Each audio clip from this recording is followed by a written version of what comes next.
Мынау Марқакөл, қазақтың керемет бір туристік аймағы. Марқакөл, қандай ғажап. Енді осы жерде мен көрсетейін. Уранхайка өзені.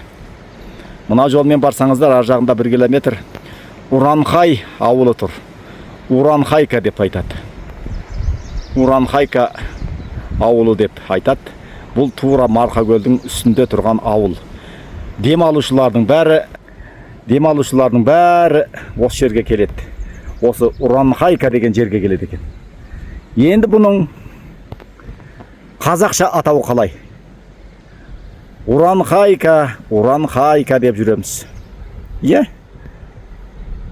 Бұл енді неге біз бұны Уранхай деп айтпаймыз? Қазақша айтқанда Уранхай ғой, Уранхай. Уранхайка дейміз. Уранхай деген сөзден шығады. Ол дегеніміз. Сонда Уранхай сөзі түркі тайпасының аты болып есептеледі екен негізі. Ал Уранхай деген қандай мағына береді десеңіз, орман халқы деген мағына береді деп айтады ғалымдар.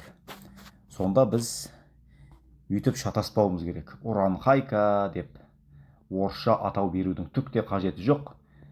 Кәдімгі Уранхай деп атауымыз керек. Сонда Уранхай өзені, Уранхай ауылы болады. Ол дегеніміз түріктің бір тайпасы, орман халқы деген мағына береді. Сондықтан Уранхай деп айтыңыздар енді бүгіннен бастап.